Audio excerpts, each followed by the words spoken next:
তাকে সম্মান করতাম, ইজ্জত দিতাম।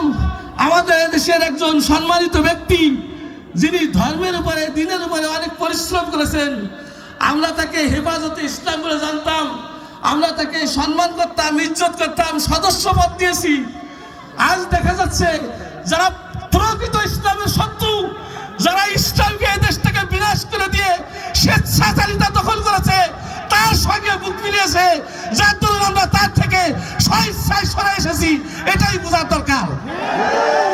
আমার ভাইরা, এটা নির্বাচন, আমাদের মূল্যবান ভোট কাকে দিব, কার মাধ্যমে সমাজে শান্তি প্রতিষ্ঠা হবে। ইসলাম ধর্ম মহান ধর্ম, ইসলাম ধর্ম শান্তির ধর্ম, ইসলাম ধর্ম আল্লাহ পাকের মনোনীত ধর্ম।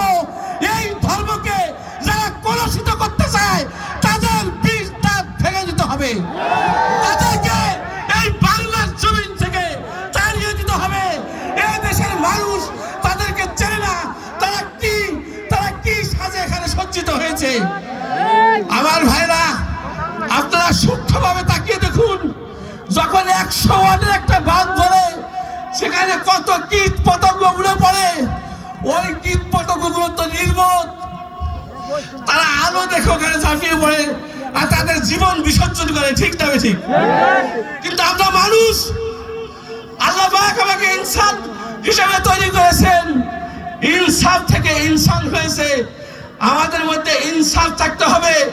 আপনি নিজের বিবেকের কাছে প্রশ্ন করুন, আমি মানুষ হয়ে যেখানে ঝাঁপ দিতেছি ওরা কি সত্য না মিথ্যা না ধোঁকাবাজি, এই জিনিসটা আমাদের বুঝতে হবে। ঠিক না ঠিক? আমার ভাইরা, সত্য ইসলামে যারা জীবন দিয়েছে